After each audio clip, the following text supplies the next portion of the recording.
हम लोग स्टार्ट कर चुके थे कि many times we hear people are assets but people are not assets, only good people are assets, rest are और लायबिलिटी। एक किसान की कहानी सुनाता हूं मैं आपको।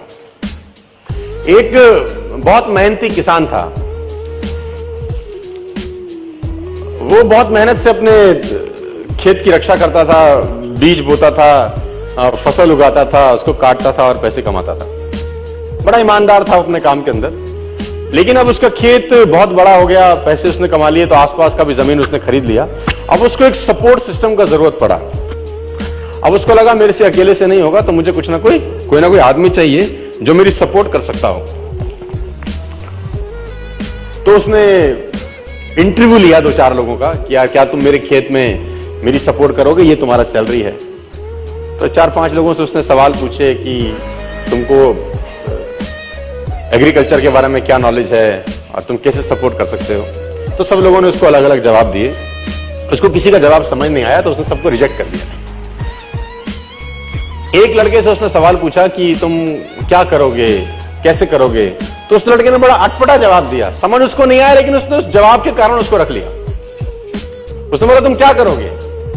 वो बोला I can sleep when the wind blows, जब बहुत तेज हवा चलेगी तो मैं सो जाऊंगा।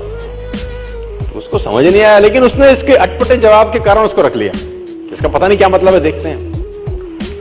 अब वो दोनों खेत की रक्षा करने लगे। बढ़िया फर्स्ट क्लास फसल होती थी, काटते थे। एक बार रात को जो मालिक था उस खेतों का, उसने दौड़ते दौड़ते ढूंढा उस आदमी को जिसने उसको नौकरी पे रखा था, I can sleep when the wind blows को, और दौड़ते दौड़ते गया क्योंकि बहुत तूफान आ गया।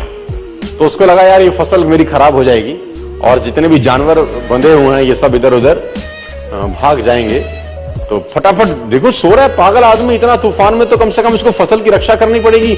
ऊपर कुछ डाले, कुछ करे, जानवरों को पकड़े, ये देखे। और वो अंदर गया तो वो आराम से मस्त सो रहा था। उसने बोला उठ, तेरे को पता नहीं कि तेरी नौकरी क्या है। उसने बोला मैंने तो कहा ही था I can sleep when the wind blows. उसने कहा ये पागल बेवकूफ आदमी है, कहां मेरे पल्ले पड़ गया है, मैं खुद ही करता हूं, तो जब तक जागेगा तब तक काम हो जाएगा। वो फटाफट जाके देखा, उसने जितने उसके पशु थे वो फर्स्ट क्लास तरीके से उसने बांध के साइड पे ऑलरेडी रखे हुए थे। जितनी फसल थी उसकी बढ़िया तरीके से उसने चौकीदारी कर रखी थी कि कोई तकलीफ नहीं है। उसने बोला जाके सो जाओ, मैंने काम ऑलरेडी पहले से कर रखा है। I can sleep when the wind blows. उसको समझ में आया, इसका मतलब बड़ा सिंपल ये था कि जब परेशानी आएगी तब काम करने की जरूरत नहीं है, काम हमेशा उससे पहले करके रख लेना चाहिए। तो ये जो अकाउंटेबिलिटी है ना यार, अकाउंटेबिलिटी बड़ी सिंपल है कि लोग काम तब चालू करते हैं जब तूफान आ जाता है ना। वो कहते हैं टेक अम्ब्रेला बिफोर रेन। आदमी को छाता हमेशा बारिश आने से पहले ले लेना चाहिए। मुझे आज भी याद है कि मैंने नया मर्सिडीज लिया 2012 के अंदर। मेरी गाड़ी का टायर पंचर हो गया।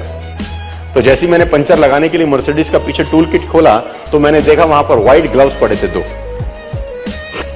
मैंने बहुत सारी गाड़ियां चलाई, लेकिन मैंने पहली बार किसी गाड़ी में व्हाइट ग्लव्स देखे। यानी मर्सिडीज को ध्यान था कि अगर इसकी गाड़ी पंचर हो गई और इसने पंचर लगाने की कोशिश की तो इसके हाथ गंदे ना हो। ग्लव्स 50 रुपए के आते हैं, कोई भी गाड़ी रख सकती है, लेकिन रखती नहीं है। यही फर्क है मर्सिडीज में और बाकी सारी कंपनियों में। 50 रुपए के ग्लव्स आते हैं, किसी गाड़ी में नहीं आते।